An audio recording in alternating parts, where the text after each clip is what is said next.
let me introduce our guest. Phil Ferguson, who is returning for his second talk, has been an investment advisor representative since 1996 and is the president of Polaris Financial Planning, LLC. Phil is also a longtime activist in the secular movement. He has been on the board of the Secular Student Alliance and Atheist Alliance International. He served as the treasurer for the Reason Rally 2016. He is an active member of many of the national organizations and has helped start 3 local groups. Phil also gives talks to local groups and large conventions and places like RfRx. And he has presented at TAM, The Amazing Meeting, and Skepticon, to name just a few of them. So, Phil, welcome back to the show. Thank you for joining us. Oh, thank you. Thank you very much. I didn't make the connection, but probably have to have you take out that part that says the Reason Rally, because when I got examined by the SEC, they thought that that statement was misleading because the Reason Rally organization no longer exists. And I said, it does say 2016. And they said, but people won't know that it doesn't exist and they might still think that you're the treasurer. And I was like, so what do I got to do to fix it? Can I just yank it off my website? And they go, well, that would solve the problem. I'm like, okay. Okay. So fun stuff there with the SEC. So strike that. Post-production people who are editing this. I'm not that worried. You said it. I didn't. That's true. And I say all kinds of things on here. But we use words. We, as Our skeptics, words. Yes, we like to be fact checked and we like to be accurate. So thanks for letting us know. That is interesting to me that is considered a problem, given that it's in the past tense. Yeah, I don't know, but I did like the idea, and now I have to be fair. I didn't come up with the show topic. Helen did, so yes, I blame her. But it did come up. It did come up with something I do get asked from time to time, because I have been doing this skepticism stuff for, I don't know, give or take 20 plus years, and every once in a while someone will say, "Well, how is it you're still around?" Because so many people come and go. And so I was thinking of a couple things, and the first thought was tying it directly into RFR. Keep in mind, it's an organization that's run by humans. It's by people, and people make mistakes, and cut people a little slack. Show patience and grace. I'm like stealing some of those religious words. Show grace. Provide grace to people. And then I kind of live my life as that, with the assumption that most people are good and they're just trying to get through their life, just like I'm trying to get through my life. Some people might even want to help you. And if it's available to you, let them try to help you if you need the help. But on the other hand, there are bad people. And you can try to help them. But you know what? If they're bringing down your quality of life, cut them out like a cancer. Just, they gotta go. You don't owe it to people especially if it's repeated, where they just bring negative stuff to your life. You don't have to, you don't have to provide comfort for that. It's your life. Live it the way you want. And so I think that's one of the things that's helped me, even though I still have room for improvement, definitely. But when someone critiques something I put online, it shouldn't start as a flame war. Maybe you don't understand their question. Maybe you can have them rephrase it. Maybe you can provide an answer. Or one of the things that I like to do, especially when someone puts up 20 different complaints, whether we're talking about religion or electric cars or whatever, try to pick one little topic. Because if they throw out 20 things and you respond to 6 of them, then they throw out another 10 things, you're not making progress. I play it off as I have a limited intellect and I can only talk about one thing at a time. Otherwise I get lost. So I'll pick one thing and we can talk about that. And if they want to talk about a second thing after the first thing has run its course, I might be up for that, but I can't address 20 things at one time. So that's something that maybe helps somebody. I don't know. Yeah, that is actually all really good advice. We can all go home now. Those are the life lessons.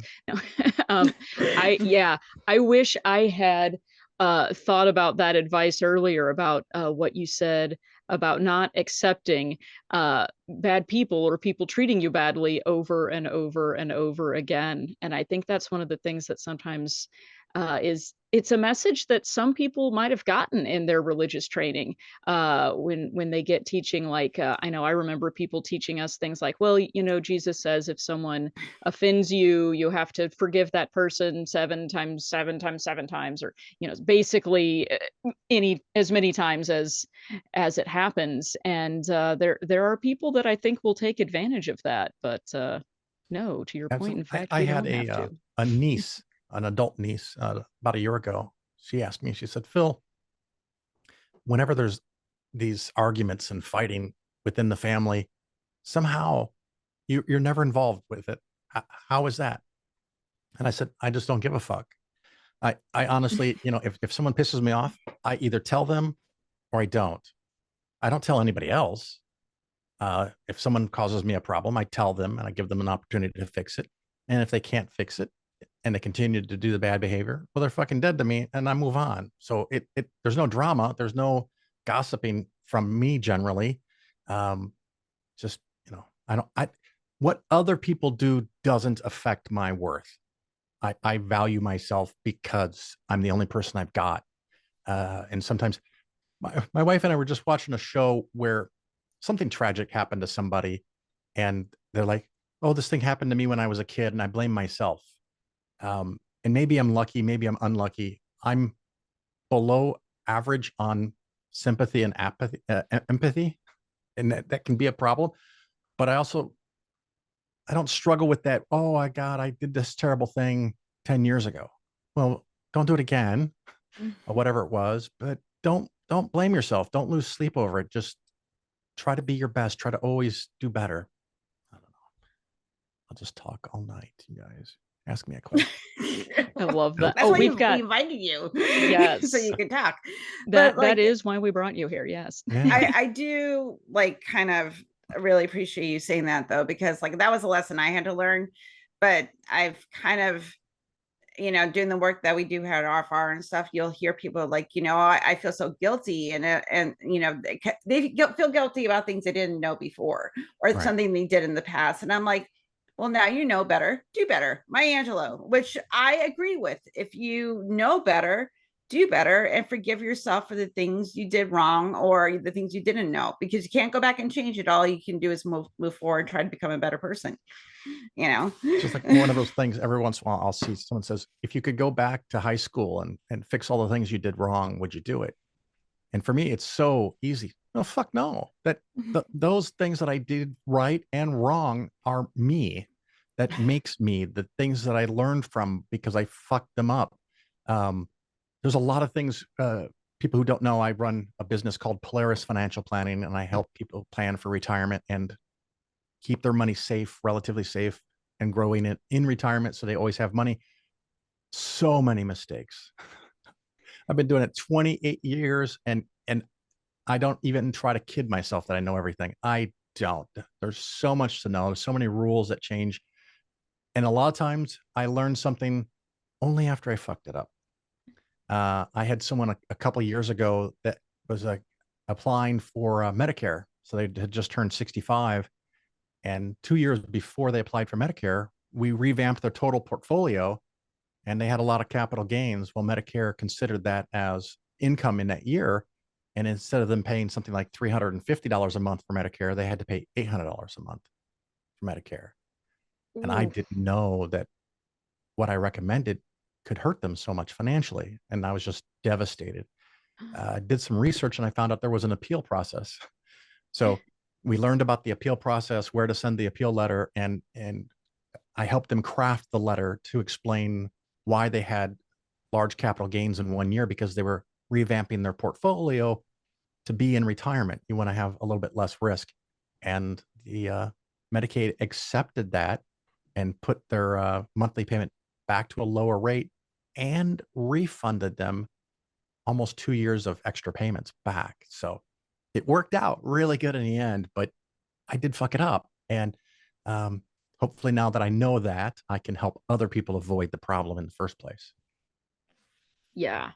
Well, and that's one of the themes that we talk about a lot on this show is instead of avoiding thinking about the fact that you may have made a mistake or been wrong about something, we lean into it and say, oh, okay, well, now I know more than I did before. I found out I was wrong about this thing and I'm glad to know it. Here's what I can now do going forward. But I love when I talk to somebody and they, I'd say it's blue and they say it's red. As an example, just, something not political. Let's say it's 5 and it's 3, but I always, I was thinking about that too. Yeah, I try to leave room for the fact that I'm wrong. And I love when I talk to somebody else and they go, oh, Phil, I think you're mistaken. It's not 5, it's 3. And I go, well, I thought it was 5, but maybe it's not. And they go, well, I'm pretty sure it's 3, but you know what? Maybe I'm the one that's wrong. Fantastic. Now we can go find out together what it is. Don't be dogmatic like the religion you might have left. Learn from that. Make yourself open to admitting mistakes. I haven't gotten these in a while, but in the past, I used to get quite a few emails from my podcast, The Phil Ferguson Show. People would send me emails and say, you keep making corrections. You should stop telling people that you made mistakes because it lowers your credibility. Oh, it damages wow. your credibility. And I wasn't really worried about the appearance of my credibility. I just want to be right. And so if I say something that's wrong, and it happens more often than I'd like, sometimes people send me really lovely emails and say, oh, I here's a link. Oh my God. Or here's a research paper that I found that shows in their opinion that what I said was wrong. And I'll review that. I'll analyze it. I'll do a little research. And then the next episode I make on my podcast, I come on and correct it. It reminds me years ago when I was arguing with somebody about religion, they said, you know what your problem is, Phil? I said, oh, I really want to know. Yeah. Please tell me. I'm so glad. Please tell me. I'm so glad you're giving me this opportunity to hear from you what my problem is. And this person said, your problem is that you think that you're always right. And I said, oh, wow. Do you often think that you're wrong and just continue on with that? And they're like, no, that's not what I mean. And I go, okay, well, we'll rephrase it. I didn't understand it correctly. Well, no, like if you learn something that shows that you're wrong, what would you do? And I go, well, I would change my opinion or beliefs based on the reality. But the problem is then I would think I'm right again. Right. So it's an ongoing process. I think everything I believe is true and correct, but I'm wrong from time to time. And then I fix it. And once I learn something new, I'm right again. But that's still subject to change. Like, as an example, many years ago, and no one, I mean, you can ask me, I'm not going to do it. I used to do cold reading for fun and amusement. Tell us about that. What is that for people who don't know? So my favorite topics. when I lived in Arkansas for about 2 years, it's a state right below Missouri. I would get my hair cut, and the young lady that would cut my hair happened to be a believer in psychics, and they would go see a psychic. And I would explain to her every time I showed up that that's not how it works. It's not real. And somehow we got onto the subject, and I was, instead of just explaining cold reading, I wanted to do a cold reading. And so I created this system, just impromptu, where we had to hold hands to get an energy connection between the two of us. And she had to look at me and I had to look at her to complete this psychic circuit of energy. And then I closed my eyes and I counted to 3 in my head, and I opened my eyes and I saw that her eyes were closed. And then I closed my eyes again and I asked, did you close your eyes? And she freaked out. She's like, I said, I can close mine, but you can't close yours because you break the circuit. And she didn't for a moment consider the option that I had opened mine briefly to see that hers were closed, because she couldn't see me. Right. But that's a little trick. And then I started with the cold reading. You want to pick a letter. This is one of the many tricks. Like, I'm seeing a letter, and things are a little fuzzy and they come slowly. So I got to go through this whole process, but I'm seeing a letter. I don't know if it's a B or an S, but it starts somebody's name. And so if you pick B, C, or D and something like M, S, or T, because I did research on this years ago, you have something like a 97% chance of getting the first letter in the United States, the first letter of one of the 5 or 10 closest people to the person you're talking to, because those are very common letters in the English language in the United States of America for first and last names. And this, I want to call Parrucchiera, is the stylist. When I said S, and oh, by the way, you want to give enough of a space between the two letters that you can read their body language and see if they respond to one letter over the other. So I said, it's either B or an S. Now, she gave me then a hot lead. She goes, Sarah. And the way she said it, I go, no, don't tell me anything. Don't tell me anything. I'm getting the name Sarah because she just fucking said it, right? But I'm getting the name Sarah, and this is someone that's really close to you. She's like, oh my God, yes, of course she is. That's why she knows her name. And so we talked about Sarah, and I said, I'm seeing something about Sarah and a job. And she goes, well, yeah, she has a job. Most people have a job. And I didn't say she had a job. I said, I'm seeing something about a job. It could be they're looking for a job or they lost their job, right? So I'm leading them to say something. I'm trying to find something that's a likely hit. And then I said, I don't think she likes her job. She feels like she's being underpaid. Come on, right?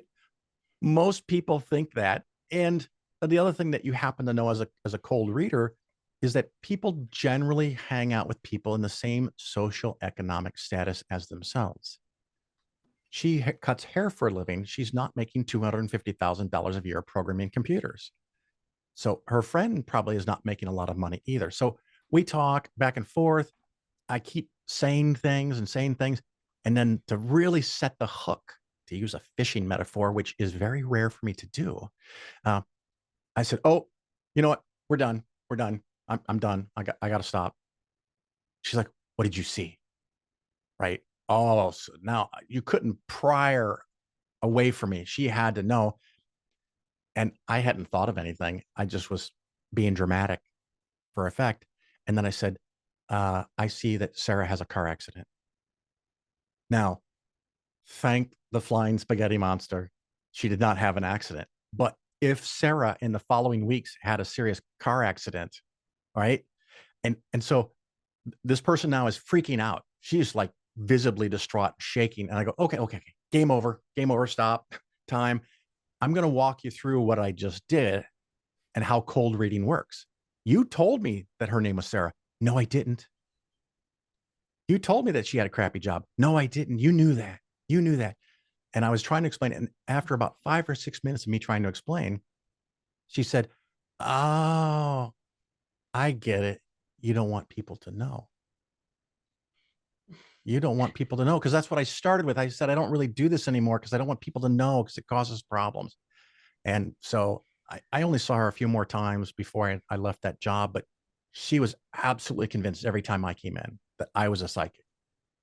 And oh my goodness. By trying to show her a real life example of how cold reading works, I actually apparently accidentally reinforced her belief system that cold reading works, or that psychics are real. So I had a couple other things where things went weird. And so I just decided I'm done. I'm not going to ever do it again. So you can ask, but I'm not going to do it. So that's incredible. But that's really fascinating that actually your goal was to show her how easy it is to trick people, and it actually convinced her. Yeah. Wow. Yeah, that's. And so one of the things I do on my podcast, which by the way, I just passed the 500th episode.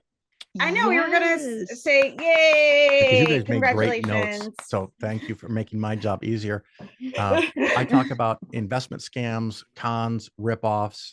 I talk about investments, politics, and religion, the 3 things you should not discuss with your family. And I thought there would be an end, maybe after 6 or 9 months after I talk about the main scams, that I'd run out of stuff to talk about. I just did show 502, or I'm about to put out 502 tomorrow, I think. There's still scams. There's still new stuff all the time. Wow.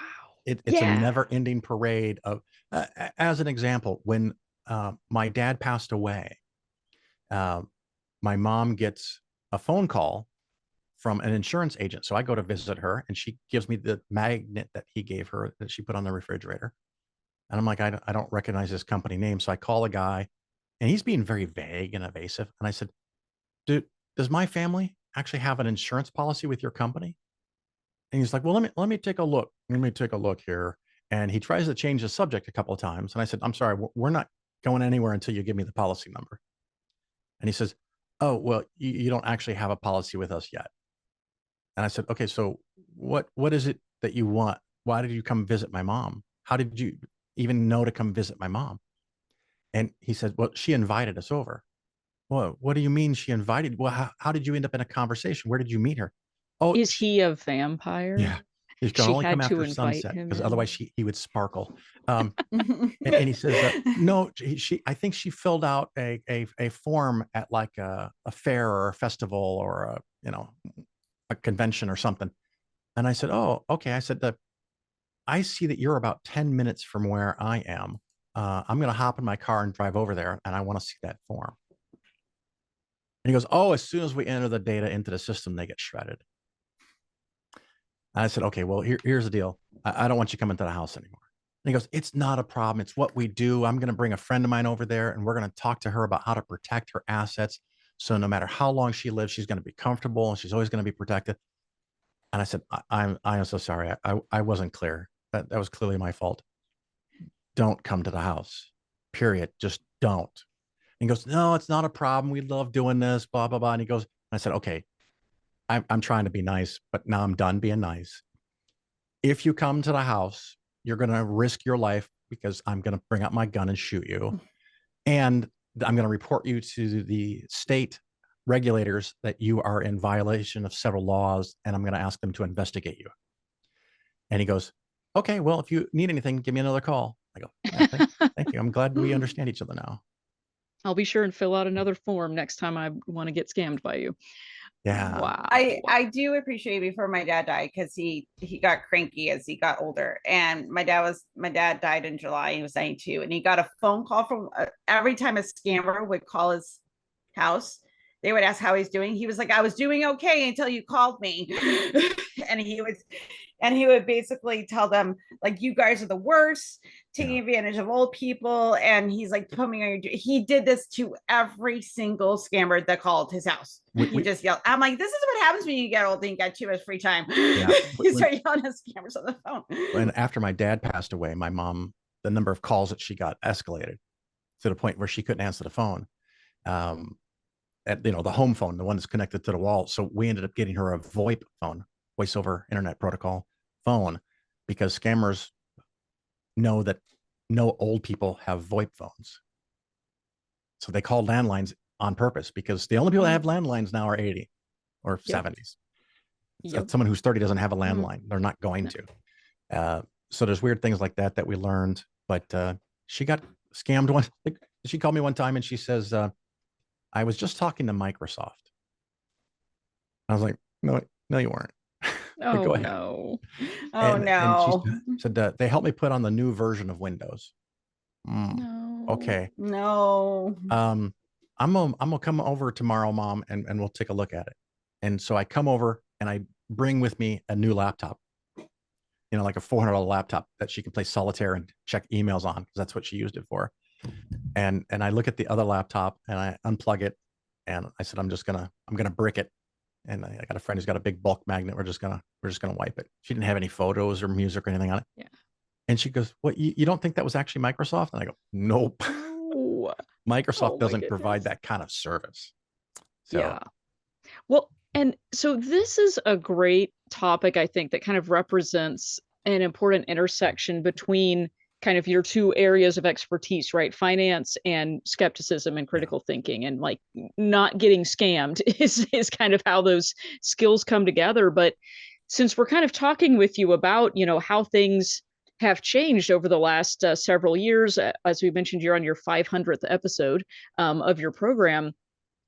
Can you think of any ways that how have these kind of scams changed or stayed the same over time? And what are the things that people should look out for now to protect Well, themselves? boy, it might actually be a bigger problem for someone who was really in religion for a long time. Mm. Mhm. We had a family friend that bought a penny stock because someone told them it was a good idea, and there was so much about it that was an obvious an obvious problem. But they didn't know how money worked. They didn't know how stocks worked. They didn't know how the world worked because they were and they were trained. I guess trained is the right word. I don't know if I don't want to sound too insulting, but they were conditioned to just believe what they're being told.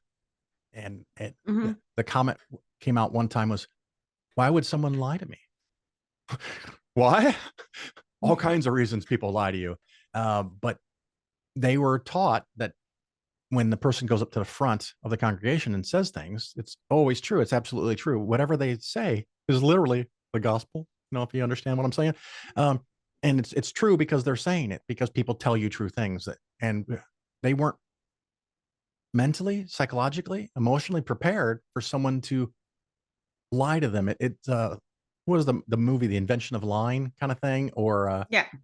something like that, where a lot of people The are, they just aren't used to the fact that someone would lie to them. And I was hoping 20 plus years ago when I started getting involved with this stuff that my kids are pretty good, I think, but young adults now online, everything's a trick. Everything is a trap. Everything could have a virus or a Trojan that gets on your computer. Everyone is trying to sell you something. And I thought, well, the nice thing that would come out of this is their entire childhood is them trying to be tricked and having to learn how to avoid all this stuff. And so Americans would get better at noticing things. Nope.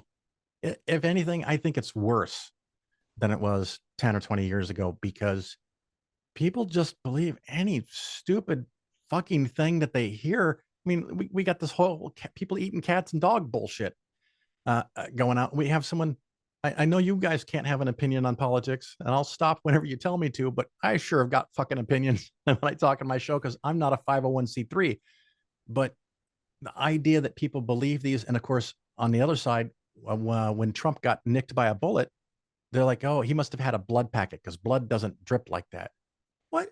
You're a fucking blood expert now? You watch too many OJ Simpson trials, right? It just this the conspiracy theories, everybody wants to get in them and believe them, and just because you have an idea of how something doesn't look right doesn't mean that you have evidence. You need to have evidence. And in the secular community, the two things that drive me the most baddest: 9/11 truthers and flat earthers. When I meet someone who is a pretty good skeptic and they've left a religion and they consider themselves an atheist agnostic, and then they start talking to me about flat earth, and it's like, why can't you use some skills that you had to find your way out of religion, because that can be really tough for people, really really tough, life changing. You lose relationships, you lose family, you can lose your spouse, your kids. um, I had a friend of mine called me many years ago in tears because he had just talked to his teenage kids, so like 15 and 16. And while the kids were growing up, his wife would take them to church all the time, 2, 3 times a week, and he just stayed out of it. And he figured he didn't want to confuse them. He didn't want to get them conflicted. But now he got to the point where he thought they were old enough to hear his side of the story.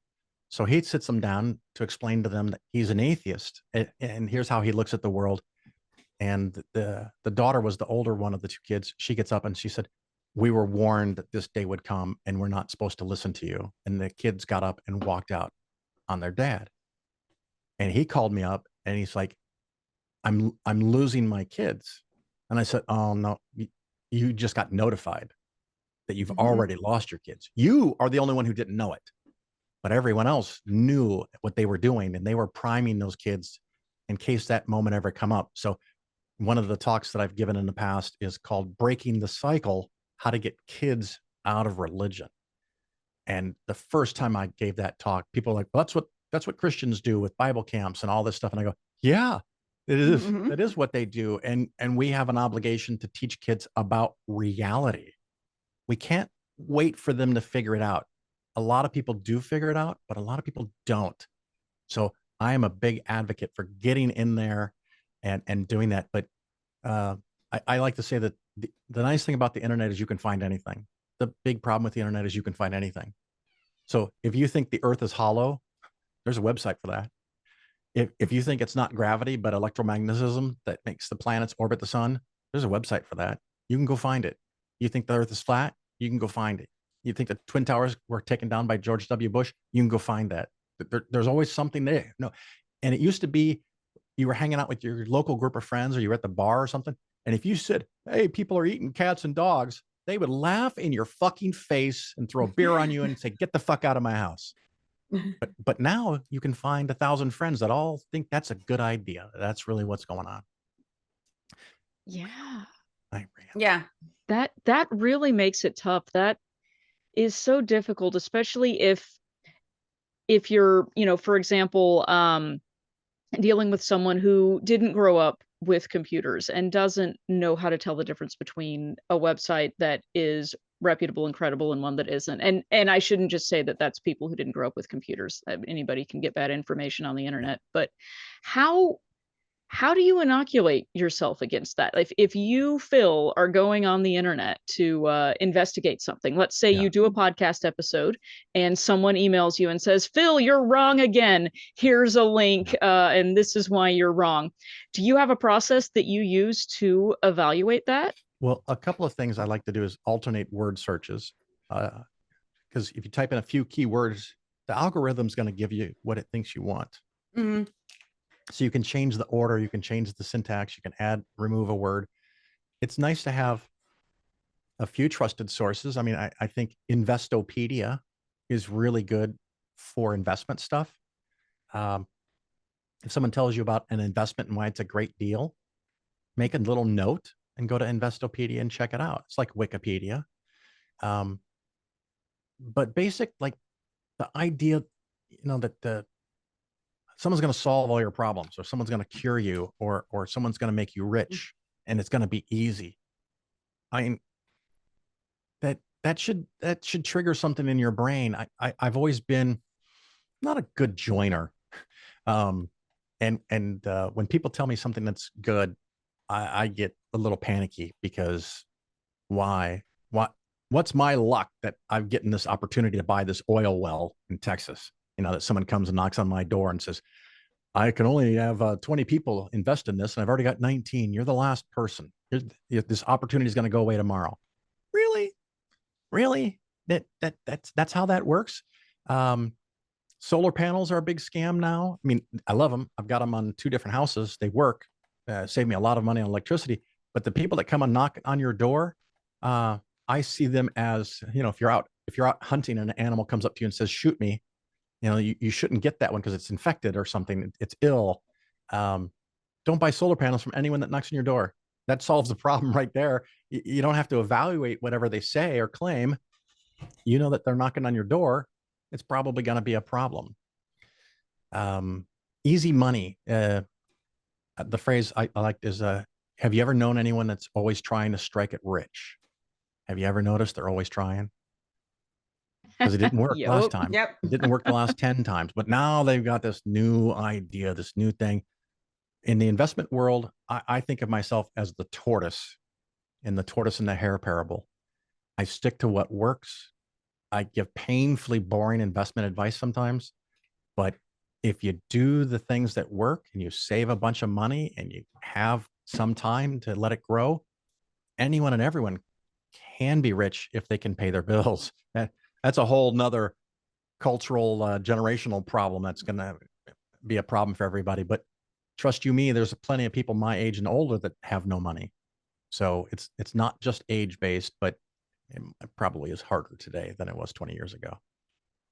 Well, I appreciate that you recognize that, unlike one of the other kind of well-known financial advisors that sells programs online and likes to say that everyone, if you just eat beans and rice for a couple of years, you'll be able to pay cash for a house. I don't think that's the case. I don't know. Maybe that's just me. Well, the one book I recommend 4 books, and I can go over all 4 of them if you want, or you can put them in the Yes, notes. please. The first one is called The Richest Man in Babylon. It's by George S. Clason, Clason. I think it's like 100 years old, but I will warn the listeners of this show, it's dated.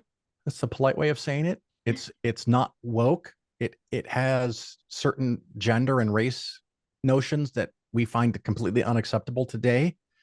I would like to find another book that discusses this topic the way that it does without those bits of baggage. I haven't found it yet. So if someone knows, let me know. But there's a part where the guy who's the richest man is explaining to a class, and everyone in the class, all these citizens of Babylon, none of them have any money. None of them are able to save any money at all. And so he's asking them kind of via the Socratic method, why is that? And the number one thing that people bring up is, if I only made a little bit more money, right? And then he asked the people in the audience, in the crowd, look around you. Do you think there's someone in this room that makes more money than you? Is there someone who makes less money than you? And they all agreed, yes, there's people in here that make more than me. There's people that make less than me, but you're all equally broke. And so that apparently is not the factor that's going to make the difference. Now, of course, I understand if you make $10 an hour and you work 20 hours a week, in today's modern world, you're fucked. That's not, that math doesn't work. How you change it, I don't know. That's not my expertise. But I do know that for more than 2 decades, I had 3 jobs myself. So, I worked for the man 40 to 50 to 60 hours a week. I DJ'd weddings for more than 20 years. And for a long time, I had my business, Polaris Financial Planning, that was really small, and I had a handful of clients. So maybe I worked too much, but it's one of those things that it can also go on the other extreme, because every once in a while I'll have someone that says, oh, it must be nice to be rich like you. Okay, well, I'm almost 60. I've been working since I was 16. It's been a long fucking time. 2 to 3 decades. I worked 2 jobs or 3 jobs, often 70, 80 hours a week. So, and I learned, and with this book and the other 3, I learned how to invest. One thing that drives me nuts with investing is someone goes, I don't know how any of that works. Okay, cool. Acknowledge your ignorance and fix it. I mean, this is a life skill that even if you're 60, you might invest for another 20, 30 years if you're lucky. And if you have kids that you want to leave money behind to them, you might be a 60, 70 years of investing. The second book, just real quick, I'll give the list. And I do insist that you read these in order, listeners, watchers, whatever. The second one is A Random Walk Down Wall Street. Burton G. Malkiel, I don't know how to say it, Malkiel, A Random Walk Down Wall Street. That'll teach you a lot of the language of what the industry is, what's a mutual fund versus an ETF versus an open-end fund, a closed-end fund, a stock, a bond. The third book, Winning the Loser's Game by Charles D. Ellis. And these 2 books, Random Walk and Winning the Loser's Game, they're updated every few years. So find a version that's relatively recent. The fourth book is Common Sense on Mutual Funds. That's the one I insist that you buy it in hardback and you treat it like a textbook. It's complicated. It's got a lot of stats, graphs, charts. If you haven't read the first 3 books, it's not going to make a lot of sense to you. It's just going to be too much. It's just like taking the 3rd calculus class in college and you didn't take calculus 1 and calculus 2. You just can't do it. Oh, I have that nightmare all the time. I'm not in take a school test? anymore, but I dream that I'm in the final exam for like calculus 3 and haven't been to any of the previous classes and am completely lost. I don't know if anyone still has that stress dream. I have that dread because this year there's a new rule that I have to follow. There's always new rules for me to follow. That's one of the things I don't like about the industry, I have to get continuing education credits, which, okay, it's nice. I should know things. I should study things. But I had to take 10 one-hour online classes during the year. And a lot of them are about things that I'm never going to be interested in. I'm never going to use. It's never going to apply. Earlier today, I was rereading in preparation for the quiz, the difference between a call and a covered call and a pull and a straddle and all these elaborate ways that one can buy and sell stocks and or protect themselves. It's not something that I do, but I mean, I need to know that it's there. So it's not like it's a terrible idea, but that anxiety that after studying this content, which is complicated, that I have to take a quiz on it. So I was like, I want that to end. I don't want to do that. No one wants that. Yeah. As you were describing the terms, I was like, are these rodeo terms? What even is I was just this? like, I know those are words. I'm hearing words. That's Yeah, all. Those are words. Yeah. Oh, it sounds terrible. So with and I like, that's why I always appreciate you, Phil, because you always give really good advice. So if you're a rando person, making 40 grand a year, just throwing out, what would you tell that person, on how to even start, even just saving a little bit of money for when their car breaks down? It's the same thing with investing or making a podcast or a YouTube channel. You just got to start. You just got to do it, because if you wait until you know enough to start, you're never going to start. You're not going to know enough. You got to make the mistakes too. Make them when you have a little money, not when you have a lot of money. But those books are a great way to start. My favorite place to put money in for investments is Vanguard. But Fidelity is also really nice because you can start with $1. Probably could even start with a dime, but Vanguard or Fidelity or one of those big guys, Schwab, you go online and there'll probably be a button that says, I want to open an account. We go open an account. You go, I don't have any money to put in it. Who gives a fuck? Open an account, figure out how it's done.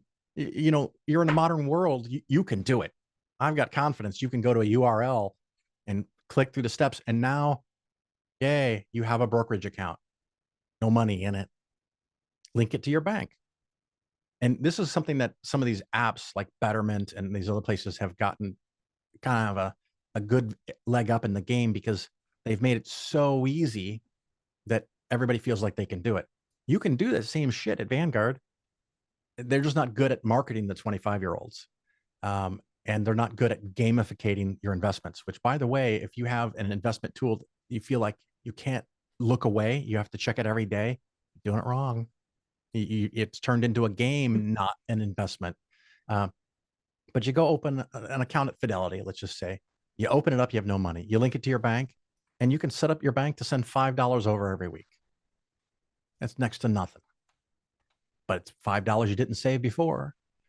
One of the other things that's nice about Fidelity, you can get the total stock market index fund starting with $0. So that $5 you can have go into an investment, and you just start doing something. And you read those books and you learn about the possibilities and the different ways you can invest. The downside at Vanguard, you need $3,000 to start investing. So if you can save $200 or $300 a week or a month, and you want to wait till you got 3,000 and start something at Vanguard, you can do that. But you just got to start. You got to put some money aside. You have to understand that it's a long game to make money in the stock market, because you can have up years and down years. One of the scariest things I hear, sometimes someone will call me and they said, okay, I got $1 million. Put it in whatever you want and let's see how it goes, and we'll evaluate in a year. No, fuck off. It's not what I do, because the market could go down. I'm going to suggest that you buy a lot of stocks, especially if you have a long time frame. And next year it could be down 40%. Not a prediction, just a theoretical for discussion purposes. It could be up 40%. It could be down 40%. If it goes down 40% and you tried it for a year, you're going to do what a lot of people do. Go, yep, that fucking sucked. You put in $1 million. Now you got 600,000. You take it out. You go, I'm never doing stocks again. That's not how you do it.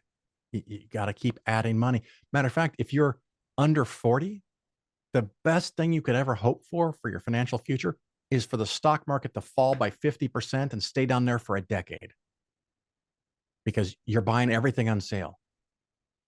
It's when you're in retirement, you don't want to fucking go down, because now you're living on it. But if you're in your 20s or 30s or even your 40s, if the market goes down, it's on sale. The example I try to give people, if you go, I think they used to have this store called JCPenney. It's an old story. You go in the JCPenney and they have a really nice sweater. And you look at that sweater and you go, that's a really nice sweater, but it's $100. I don't know if I want to spend $100 on a nice sweater. So you're like, I'll think about it. I'll come back to the store. Time goes by, you get distracted by other things. A year later, you come back to that same JCPenney and there's that same sweater on the rack. And now it's $200. So you buy it right away. Nobody does that. We don't do that. But when it comes with stock investments, if your friend tells you the stock just doubled in the last year, you want to buy it. Why the fuck is that? Is it worth 2 times as much? Is it not worth 2 times as much? It would have been nice to buy it at 100 because now it's worth 200 and you could sell it. But should you buy it now that it's 200? Why? Because it's 200? No, that's not a good fucking reason. One of the companies I bash all the time is Tesla, which gets easier and easier over time because of Elon. Thank you, Elon. But at one point in time, Tesla stock was worth as much as every other car company in the world combined. Now, I know they do other things, maybe not very well, maybe not profitably, but that's the vision people have. And someone told me that, I said, for that valuation to be correct, Tesla would have to sell half of all the cars in the entire world. And they said, and they will. And I said, when? And they're like, 10 to 20 years, Tesla will sell half of all the cars in the world. And I said, okay, let's pretend for a moment that happens. That's already built into the price of the stock. That means over the next 10 to 20 years, if you buy that stock, you would make nothing. You make money in a stock when no one else wants it. And you buy it cheap and they turn it around and then they make money. If everyone thinks it's going to go, dare I say, Kara, to the moon, given the image behind you, if everyone's already baked in all this miraculous results, all you're going to do is make nothing. And if things don't go their way, you could lose a whole bunch of money. So, that's something I'm not particularly interested in. To open an account, put in some money, start, and then learn. Read those books. Don't be that person that I talk to that says, I just don't know how stocks work. I believe you. If someone tells me they don't know how stocks work, I believe them. I learned this the hard way in college when I would go out on a date. If the girl said, I'm not very fun on a date, I learned to believe them. Wow. People say that, huh? Yeah. Well, yeah. Well, maybe they said it because I'm me. So, maybe I'm the problem, but just lower your expectations. Well, it's just like, if I'm sure everyone's run into this where someone says, I am not good at telling jokes. Believe them. Accept that. Don't convince them that they can tell a joke. I mean, if they're your good friend and they really want to work on it over weeks or months, fine. But a few times in my life, I've helped someone try to learn how to tell a joke, and you quickly find out 10 minutes later, they don't know how to tell a joke. They just don't get it. So you're saying there's no hope for me? There might not. Oh, you know what? We can try. I got an experiment for you. You ready? Yes. Okay. I have the world's funniest knock knock joke. You start. Knock knock. Who's there? I don't know. It's fucking hysterical, isn't it? I mean, I thought it was funny, but I'll laugh at anything. I mean, you've heard my bad puns. My son and I, we were at a charity event, and he tells me this. He goes, Dad, I have the world's funniest knock knock joke. You want to hear it? And I said, yeah, of course I want to hear it. And he goes, you start. And I said, knock knock. And my son says, who's there? And I just glitch for a second. And then I go, fuck you. Because he trapped me. It was brilliant. I was so impressed. We can talk to our kids that way. Well, at least I do. Because I do too. Right? He earned it, right? But I was impressed, right? So we were laughing hysterically about it, and there were several other people around us that had heard part of the joke and we're like, what was so funny? So we walked them through it and they all thought it was funny. And then a young guy comes up and says, what are you guys doing? And I said, oh, we just learned the world's funniest knock knock joke. And he goes, I'm not good at telling jokes. And I said, okay, you know, this one's easy. We're going to teach you how to do it. And he goes, okay. I said, so first you're gonna experience it so you can feel it and know it. And then the next person that comes up, you can tell the joke. And he goes, okay, this is great. He's excited. And I said, let's say his name's Bob. I said, Bob, I'm going to tell you the world's funniest knock knock joke. Are you ready? He goes, yeah. I said, Bob, you start. And he goes, who's there? Or he goes, knock knock. And I said, who's there? Just fucking dead silence. And he goes, I don't get it. And I go, no, that's the joke, that you don't have a joke, right? I led you to think this is going to be the funniest thing ever.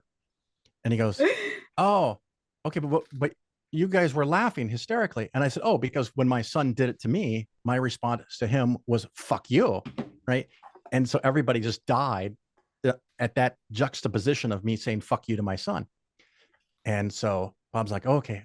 Now another person comes up. Let's say her name is Jennifer. And we go, Jennifer, Bob has a joke to tell you. And Bob's also happy. And he goes, okay, Jennifer, I've got this joke. It's the world's funniest knock knock joke. And Jennifer goes, okay, what is it? And Bob goes, knock knock. And she says, who's there? No. And then Bob says, fuck you. Oh, honey. And so we all lost our shit. And Bob was like, I did it. I told a joke. And no, you didn't tell a joke. You completely ruined it. And he goes, I did exactly what you guys told me to do. No, you didn't. Oh, poor Bob. Yeah. Poor Bob. So like, yeah. And it's funny because the richest man in Babylon, going back to the first book, talks about if you want to learn how to invest, I think it was Kara who asked this question, learn from somebody who knows what the fuck they're talking about. These authors of these books know what the fuck they're talking about. Follow the industry, get magazines, learn. You don't have to know it all at the beginning. You're not going to know it all at the beginning, but keep learning. And when someone comes to you with some scheme, like with Bitcoin, people bought these Bitcoins that said they're going to pay you 10% return on your investment every month. And people would go, oh, I'll put a couple $100,000 in that, because that'll be $20,000 a month. I put 200,000 in there. It's $20,000 a month. Where the fuck is that money coming from? Now, you got to pause and go, wait. Why is no one else offering me 10% a month? Or a couple of years ago, when interest rates for bonds were really low, I would talk to clients and they would say, I talked to somebody else that was going to give me 6% interest on the bonds. And Phil, you're putting me in bonds that pay 2%. I want the 6% number. And I said, well, do you have a house? Do you have a home loan? And they say, yeah. I said, I want you to go to your bank and tell them you don't want to pay 3% on your home loan anymore and that you want to pay 6%. I said, why would I do that? I don't know that you would, but why would a company voluntarily pay you 6% interest on a bond when the going rate for a safe bond is 3%? But probably because there's a problem with that bond. So now I'm thinking I'm talking into the ether. Is anyone else still there? Yes. Okay. So Okay. I love this. This was going to be something I was going to ask you about next. Like, Yeah.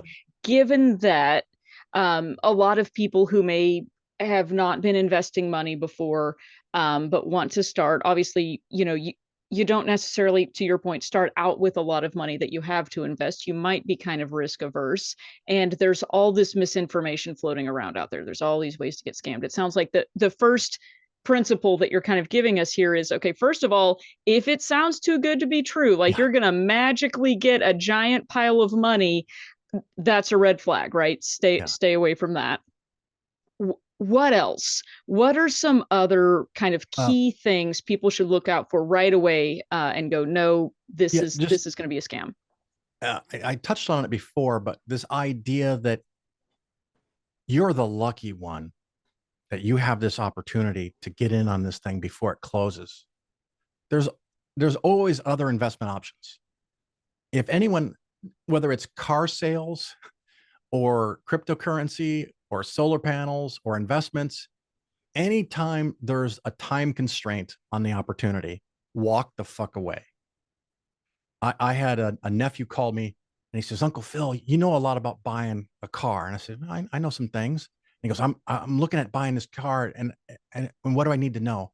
And I said, where are you? And he goes, I'm at the dealership right now and I'm looking at this car. And I go, okay, do you have your car already? Do you have a car, right, that you can get in and leave? And he goes, yeah. And I go, get in your car and drive the fuck away. And he goes, well, no, just tell me the things that I need to know. And I go, no, it doesn't work like this. This is a very complicated process, but that's been developed over, 50 or 100 years and how to sell stuff. And they're experts in it. You don't know what the fuck you're doing. You're going to get taken. You just walk away and we can talk about it a couple of times over the phone. He goes, well, I just want some pointers right now. I'm like, no, because it's not going to work. Just leave. And he goes, okay, thanks, Uncle Phil. He calls me the next day. I bought a car. I go, oh, Jesus.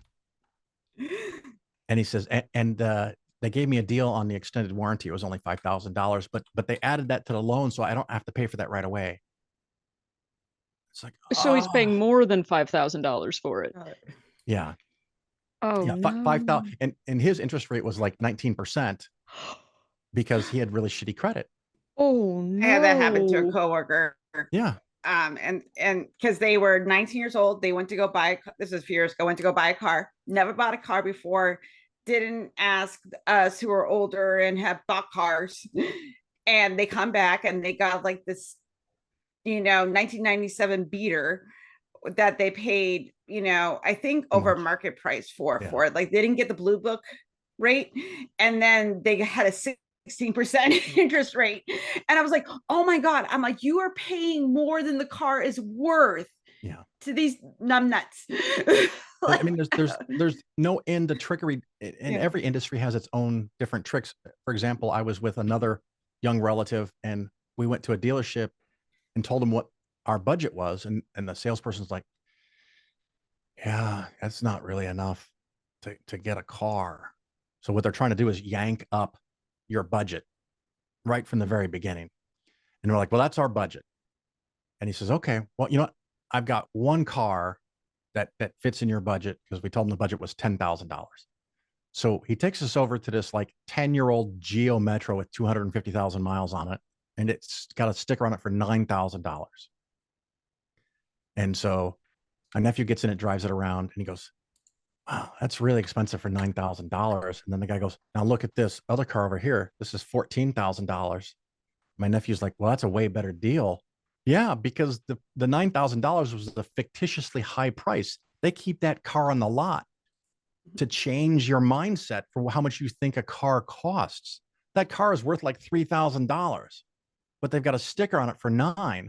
So when they take you into another car that's $14,000, it should be $9,000 or $8,000. Where you go, well, $14,000 compared to what I could get for $9,000. This is a deal. So that's framing. So they change your perspective on that. Or I deal with a lot of times annuities. People talk about annuities, and just in general, no. If you don't learn anything else, don't do it. Don't buy an annuity. Don't get an annuity. I've done multiple episodes where I go through painful details. Some people love it, of all the mathematics of how annuities work. But annuities are a brilliant thing designed by insurance companies, in which they create a system where they make more money on your money than you make on your own money. And it's a fucking brilliant, beautiful business model for a business. But it's shit for you. It's almost never the right thing. Matter of fact, sometimes I go to I get the things in the mail that say free steak dinner. You have to go listen to some financial planner talk. I got it in the mail just like anybody else. So I call up and I say, I want my free steak dinner. Went to Ruth Chris's a couple months ago. Absolutely fantastic. The presentation wasn't even that bad. There were some problems they had. I did a whole show on that. But sometimes you show up to this stuff and it's just complete, total shit. And I had one where they had a person who was a broker for annuities. So they weren't selling just one company worth of annuities. They had access to like 40 different companies of annuities and 200 different choices. And I talked to this person for a little bit, and then A couple weeks later, she calls me and she goes, "Did you get a chance to go over our website and see all the things we offer?" And I said, "No, I told you when we met that I don't do annuities. I don't sell annuities. I'm a fiduciary. I think that they're inherently bad by definition for almost everybody. I don't do them." And she goes, "What does that mean you don't do them? Why would you not like them?" And I said, "Because I can do math. I I don't."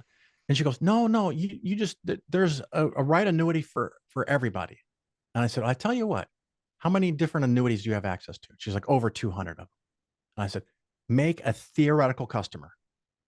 I don't care if they're single or married, kids, no kids, own a business, don't own a business, own a farm, they have money, they don't have money, whatever.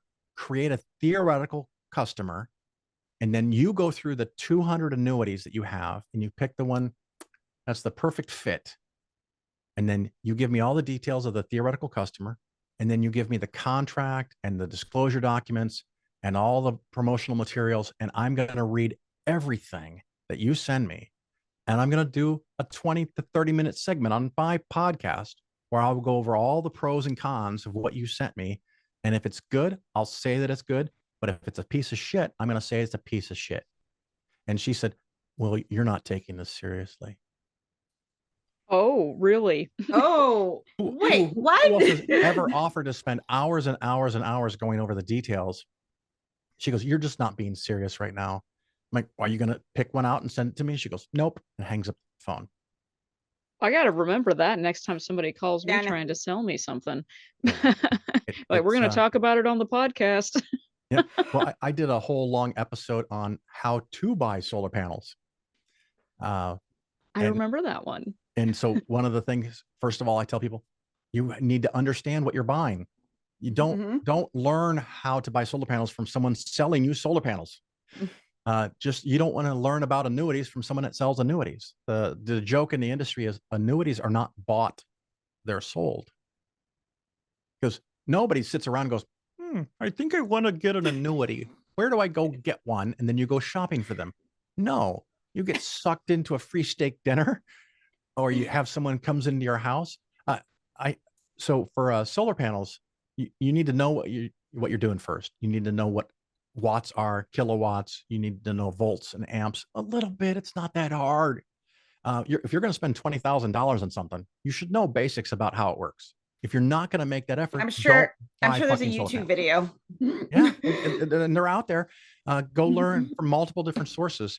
And then what I would do is I'd call up local companies that are in my area, never anyone that stopped by my door. And I call them up and I said, "Hey, I want to get solar panels. I'm getting at least 3 bids. Here's the size of the system that I want, although I'm open to hearing your opinion about why it should be bigger and I should buy more solar panels from you. I want you to give me a presentation. I'm going to compare yours to other people. Price is not the only factor, but it's really fucking important. So if you're not in the game, just don't bother. Don't waste your time. Don't waste mine." And I had a whole list of shit that I would tell them. And so the first guy goes, "Okay, I think I understand you. Let me just work up some numbers and send you an email." Okay. The second guy goes, "Oh, let me come over to your house and I can examine the roof." They don't actually need to do that, by the way. They got satellite images now with Google and other programs. There's programs that they have access to that will tell them down to the nearest percent how much solar energy your house will create in a year, given a certain size system. It's amazing. They know. They don't need to come and look at your house. And of course, the second guy comes and looks at my house. "Oh, this is a beautiful house. Might be the best house I've been in weeks. This is great." Anything he could think of to flatter me, my house, my property. And I'm like, yeah. Well, I told you had an hour. So you say whatever the fuck you want. You got an hour. And so when the hour's done, oh, the other thing I had, you get one price. You don't get to change the price. You make your one final best offer, and that's all I'll consider. If you make a second price, you're done. And so this guy says something like, I think we can do that for $35,000. And then he looks at me to see how I'm reacting. And I'm reacting pretty fucking poorly because I know it should be about $25,000. for what I'm asking for. And he sees that I'm not reacting. Then he throws out 28,000. You know, I can do a little adjusting here. And I think we can get it down to 28. And I said, okay, well, we're done. He goes, what do you mean we're done? I told you, you get one price. Now you've given me two. I can't buy from you. Well, maybe I can make it like 26. And I go, no, see, you don't understand. It's a philosophical thing for me. It's a principle thing for me. I explained the rules of the game to you, and you've decided to not play by them. So you understood the rules, or at least you told me you did, and now you're changing the game in the middle of the game. I cannot reward that behavior by buying from you. You're now eliminated from the process. I can't buy it from you.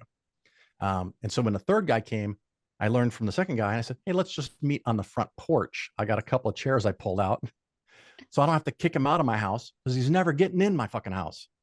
And so he gave me like $45,000-$50,000, something just obscene. And so I called the first guy up and I said, hey, your price was fair. Let's do it. And he goes, okay. Wow. Wow. Okay. So I'm taking from this, actually, you have given us like so many tips and tricks. One of the things that we said we would talk about is like how people can stay relevant, stay informed, and also protect themselves from being taken in. And it sounds like one of the things that you've come back to over and over again is, well, first of all, fact check first, but second of all, like, be prepared to have to actually spend some time trying things out and finding out, okay, this was wrong, this was wrong, this was wrong, and okay, here we are, we've landed on this one. Would you say that's a good method? I think it is. And I think the thing that's helped me so much in my life, and it's not a judgment thing. It's just, you weren't exposed to it maybe. But when I was 13 in confirmation class, and they would tell me things about God and Jesus and the Bible, I'm like, that don't sound right. You know, where's your evidence for that? I don't believe that. And a lot of people grew up in an environment where that they didn't even know that was an option. You know, it wasn't that they're not smart. They just didn't know. And an extreme example for the weirdness that is Phil, my senior year of high school, we're in math class, you know, and there's like two or three more hours to go. And they said, okay, everybody, we're going to the pep rally for the school.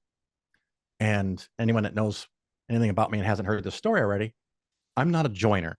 Right? So when someone tells me I have to do something, I'm automatically like, the fuck I don't. Right? The very fact that you told me I have to means that I can't. Just like when the first time I wanted to talk out about being an atheist, people are like, you can't do that. And I go, well, now I fucking have to, because I can. There are people who actually literally can't because they're not safe. So I'm obligated to do it because people think that I shouldn't do it. But me and a couple of friends were like, no, we're not going to the pep rally. What are you going to do about it? We're here to learn. And the teacher's like, well, I can't leave you up here. So go see the vice principal.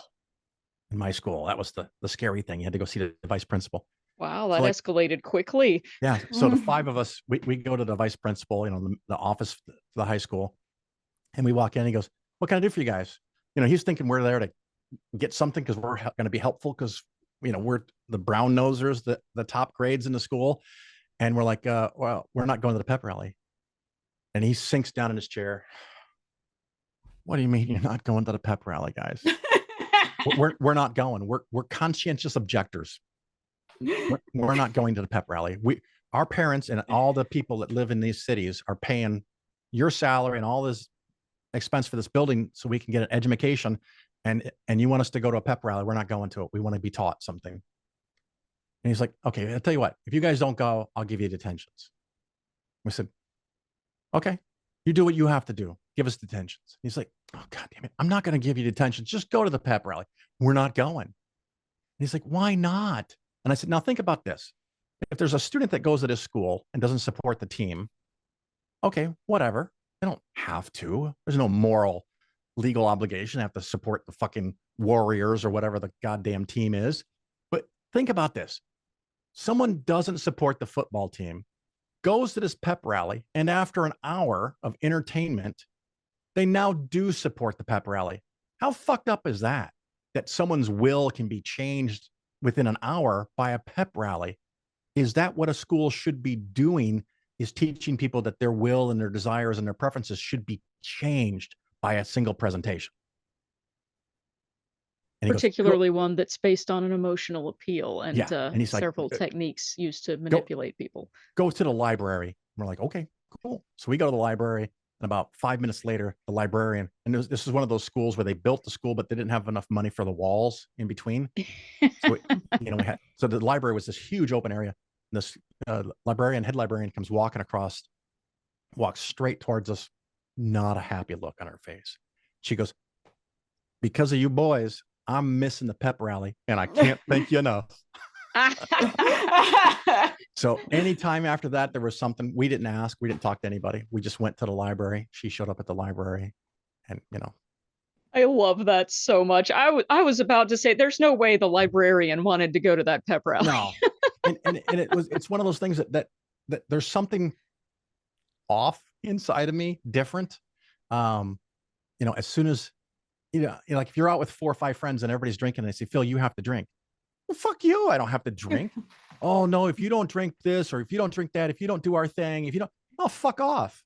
No, I have a problem where I automatically reject what I'm told I have to do. But that comes in helpful in so many other ways. Oh, 100%. And I have to say, hey, Phil, you have to keep answering our questions instead of going to the Q&A that we normally do at this time in the show. Yeah. I guess we've got to do Q&A then. Phil is resisting our efforts not to. Well, I did find out that there is one thing that I like more than talking. Ooh. That's hearing the sound of my voice. Oh. Well, we can replay the episode Phil, back to you. Me too. I love listening to the sound of my own voice. Speaking of which, where can other people hear the sound of your voice, Phil, if they want more? The podcast is The Phil Ferguson Show, available on all good podcast players. It's hosted at Spreaker. You can also hear the podcast on YouTube. I've actually now made 2 YouTube videos about electric cars. So if you're into that kind of thing, I drove 1,200 miles on my electric car, and I went over all the details of what it's like to charge an electric car. Website is polarisfinancialplanning.com. Facebook is The Phil Ferguson Show. There's also Phil Ferguson, but The Phil Ferguson Show, and you can get stuff there. You can email me, phil@polarisfinancialplanning.com. I'm on Threads, Phil_CU_Freenet. And like I said, YouTube. I think that's the gist of it. But check out the show. If you haven't heard a topic that you'd like me to cover, just let me know. I get a lot of good suggestions from listeners. They'll say, "You've never talked about this," and I go, "Huh, I never thought about that. I'll do a segment on it." So those are some places they can reach me. I love it. Okay, I do have my own. I have a really quick question. So for younger people, other than cryptocurrency, what are for younger people? Should they a scam that you see coming up that that you think is probably going to become popular, that it might bite people in the ass? Because of my age, I may not be up on scams for 20-year-olds. So forgive me for that. But the thing that I have been exposed to over the last couple of years are investing apps on their phone. I did throw out Betterment. There's Acorns.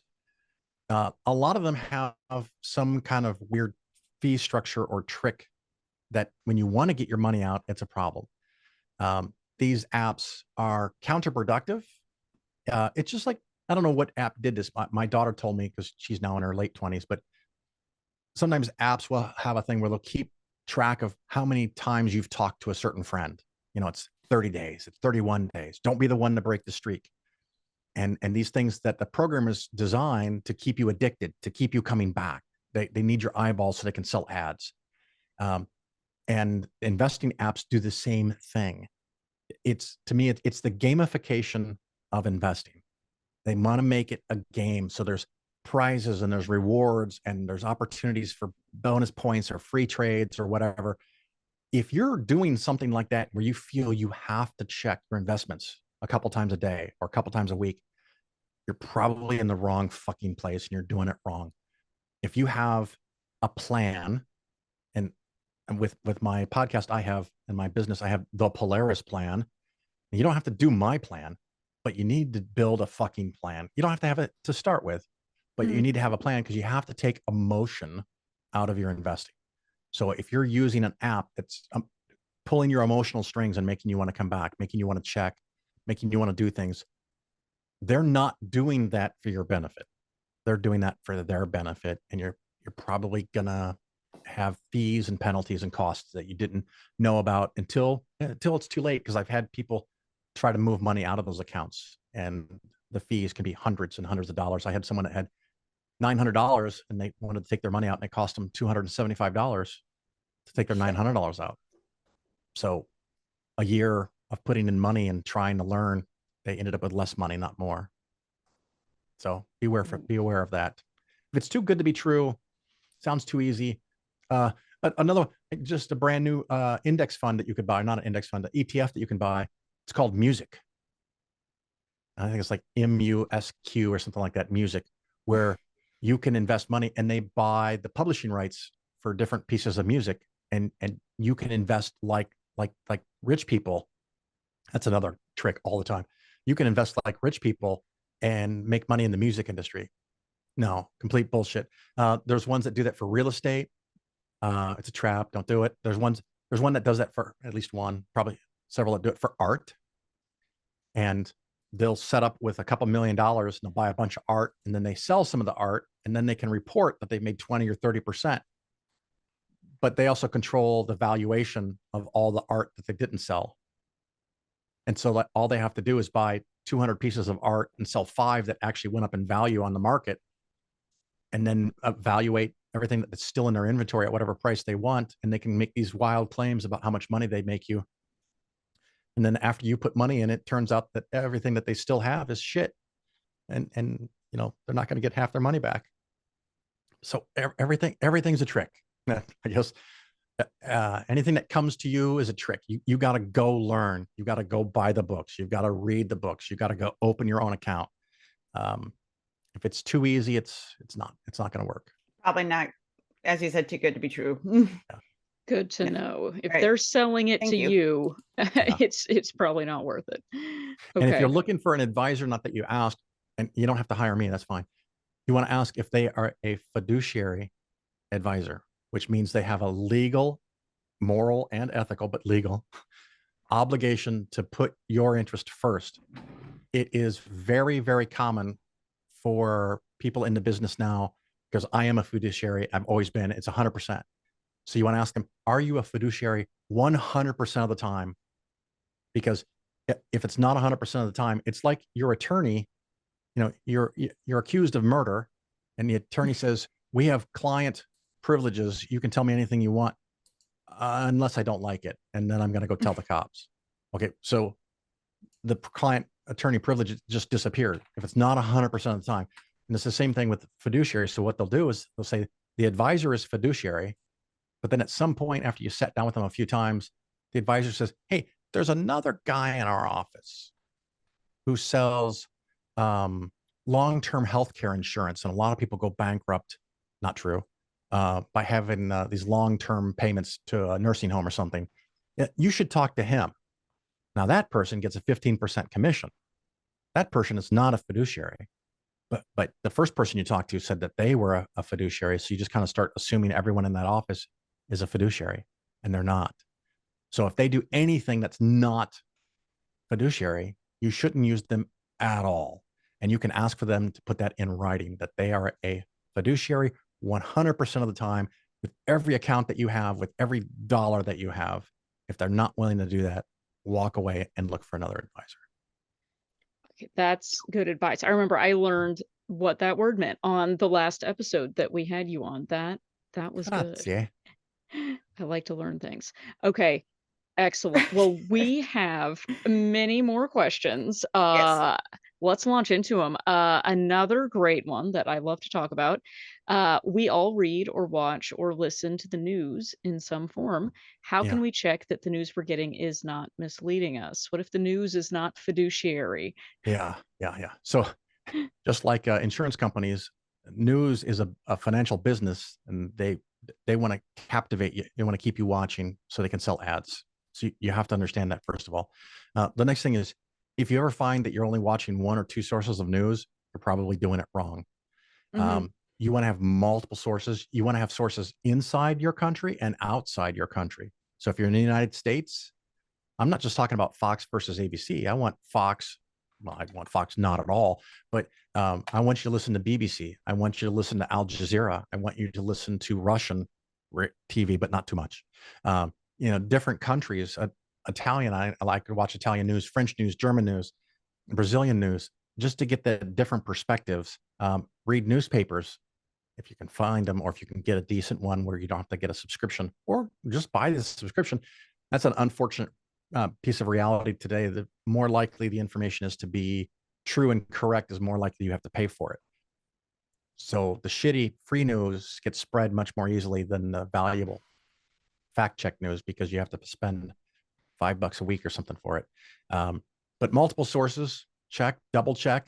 And before you share that meme on Facebook or some other social media platform, let's give it a quick Google. If it sounds, like you see a picture and you say, "Oh my God, Donald Trump is having an affair with Laura Loomer," I'm going to share that because that for whatever reason makes you happy. They're a happy couple, right? They deserve each other. No, just do a little checking to see if that's actually true. If you hear that people are eating dogs, check it out. In Ohio, there was a lady who apparently actually really did eat some of a cat, and she lived in Ohio, but she wasn't in the town, and she was an American citizen, not an immigrant. So beware that people are trying to manipulate you and trick you and second guess, and don't join shit unless it's the Recovering from Religion organization. Yes, and feel free to always fact check. We like fact checking here. Yep. We are not going to be dogmatic. Yeah. About things. Awesome answer. All right, what else do we have, Helen? Probably got time for one or two more questions before we let's see. Okay. I'm gonna ask, dating apps and dating sites charge money. Do you think that dating apps and dating sites are scams? I don't know. I have no exposure to it. I've been married almost 30 years. Dating was a fucking nightmare when I was in my 20s. I don't want to go back to that nightmare. I have no desire or interest in going back to that nightmare. I really don't know. I will say, something. I have been on the dating apps. I'm on some now. I cannot say that they have paid off, and I've tried them for free, and I've tried paying. It reminds me of what you were talking about earlier with the investing apps, where they do the gamification and they make sure that you have to be on it and engaging with it often. And you get like, oh, if you're online more, we're going to show your profile to more people. And if you buy it, then you're going to be able to interact with more. And this is going to come to you. And we're going to put you in the pool where more people are going to see you. And it does remind me of exactly what you were saying, where it's almost like they're invested in you not actually getting a relationship and getting off the app. They're invested in you being on the app forever, because then you're still subscribed to it. I mean, if I had to do that nightmare thing called dating, what I would, just in my head, I would find some organization, some charity or something, or an astronomy club, or a hiking club, or something on Meetup, because if it doesn't work out that you find somebody, hopefully you're at least doing something you enjoy. So find something that you enjoy doing, and maybe you can find someone else who also likes, go to a Star Trek convention, go to a Doctor Who convention. We talked about that earlier. Do something fun that you like, and maybe you are going to be attracted to someone who's not perfectly wonderfully social or fits some kind of norm on a dating app. You're going to find the weirdo, not in the Donald Trump kind of weirdo way, but the weirdo who might be at a Star Trek convention. How are you going to find them? You're going to go to a fucking convention. I don't know, that those are the things that I would do, is just make friends, meet friends of friends. I mean, that was so easy in college because everybody was just a friend. But try to recreate that environment where you're around people, and especially for guys, don't hit on every chick that you talk to. Actually, make some friends, because if you can make friends, then you can make more friends, and eventually, something will work out. Don't push it. There's Phil's advice. I like it. I like it. We asked for life lessons from Phil, and Phil has delivered. So see that? I am loving it. And I think we've got time for maybe one more. And this is one I was wondering about too. We've kind of talked around it a little bit, but do you have any opinions on cryptocurrency? Do I have opinions? Do you have any life lessons for us? I know his opinions. Don't do it. No, I mean, there you go. So with evaluating a bond or a stock, I mean, people can disagree. Like I mentioned Tesla earlier, so I'll just go back to that. I don't even know what it trades for anymore. $250. One person could argue it's worth 180. One person could argue it's worth 250. Another person could argue it's worth 400. And they can support that with some kind of logic or rationale or justification, whether it's revenue in, its profits, its margins, its growth rates. You can have some kind of justification. Why is Bitcoin roughly, I don't even know, around $60,000 today? Who the fuck knows? Why is it 60,000 instead of 50,000? Why is it 60,000 instead of 120,000?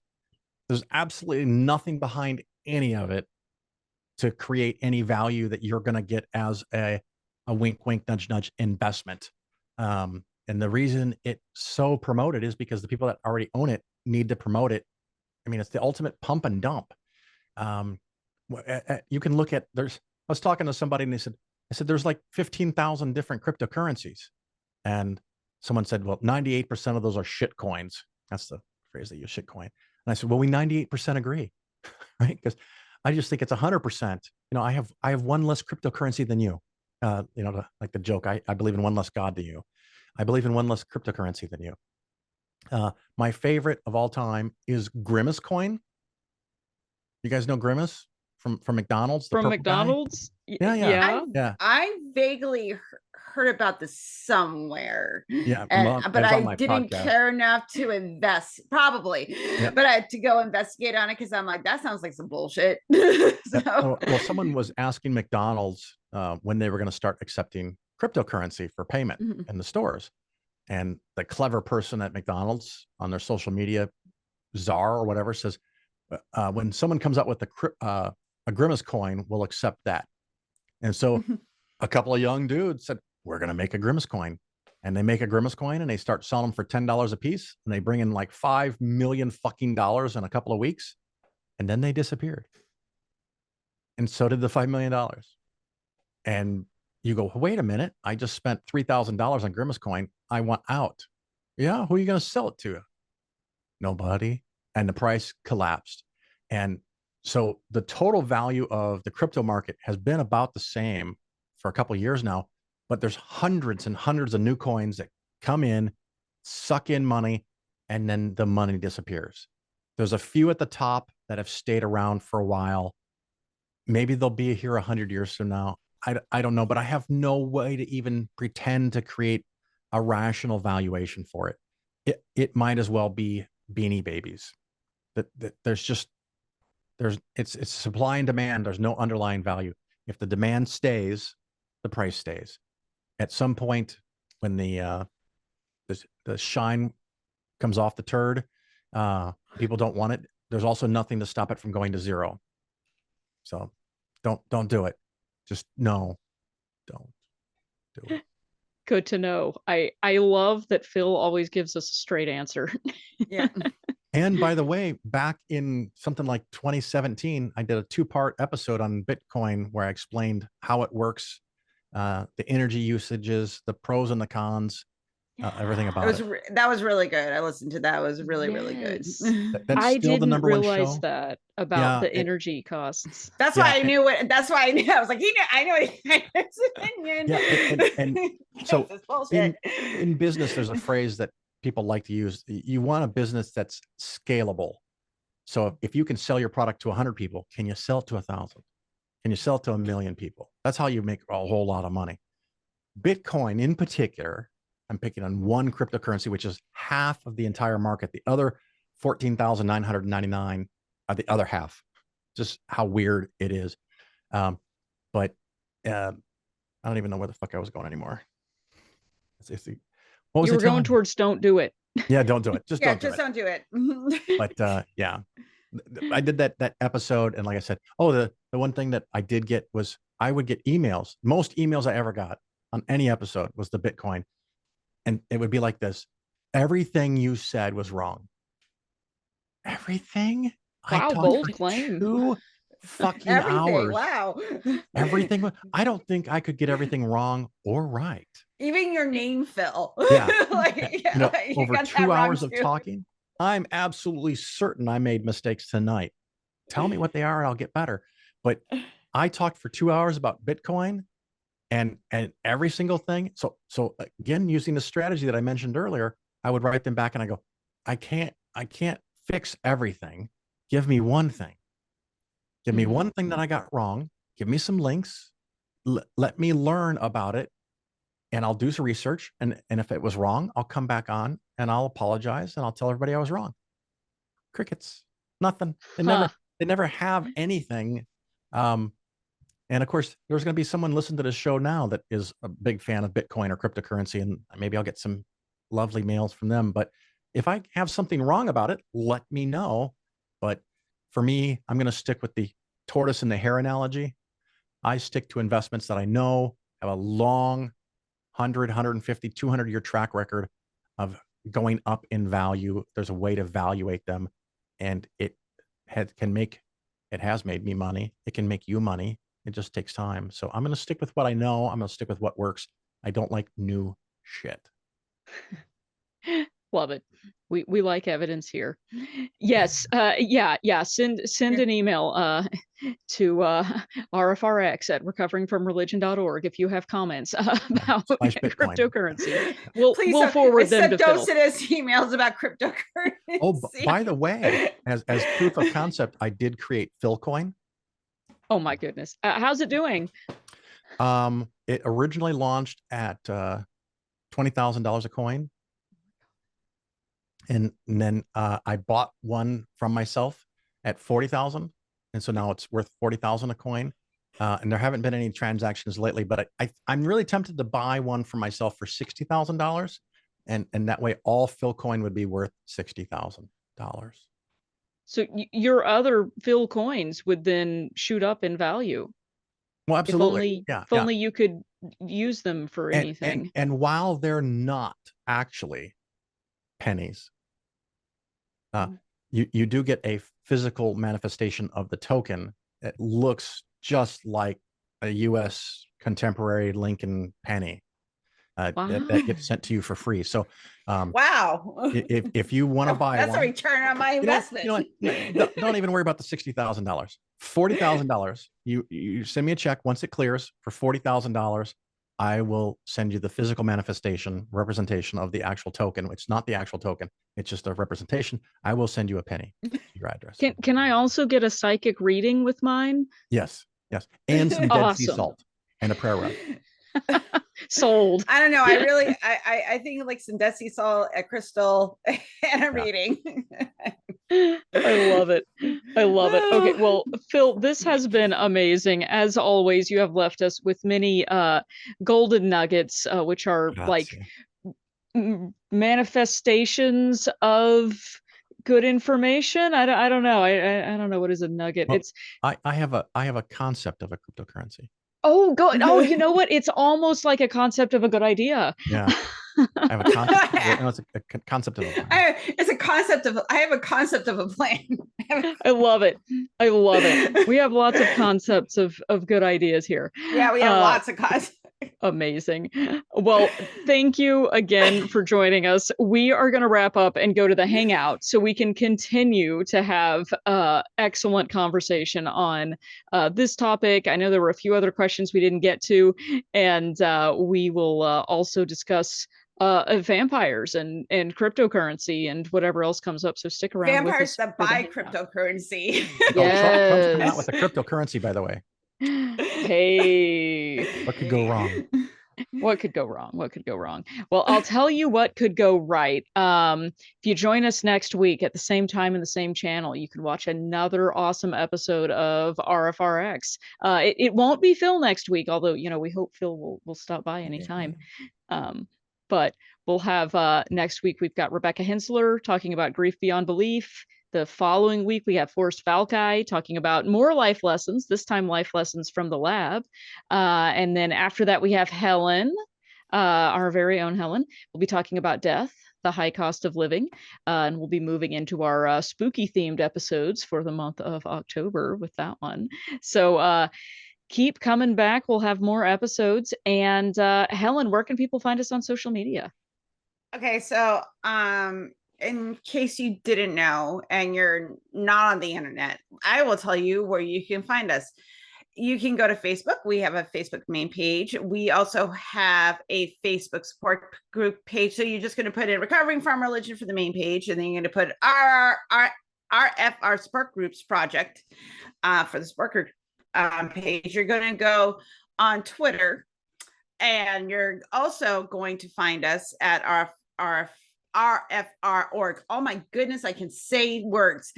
Anywho, so if you want to go on the artist formerly known as Twitter and avoid the cesspool that it is and find us, we are on there as well.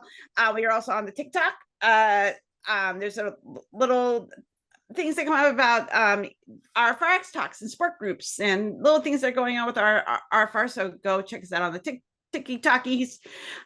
Also, previous RfRx recordings that you want in your ear holes, there are 206 as of today, and can be found on YouTube. So please go to our YouTube channel at Recovering from Religion and get more RfRx in your ear holes. The two latest episodes are was The Importance of Community, featuring secular rarity, and Visibility of the Invisible in the Humanist Community, featuring Rebecca Fitzum. So please go check those out. Okay, now I'm going to talk about the most important thing is volunteering, y'all. Okay, I'm a volunteer here. Car's a volunteer here. Rob's a volunteer here. Gail's a volunteer. We're all volunteers. And the reason why we volunteer is because we have found that helping others, especially that have had similar struggles to the ones that we have, is giving us purpose and meaning.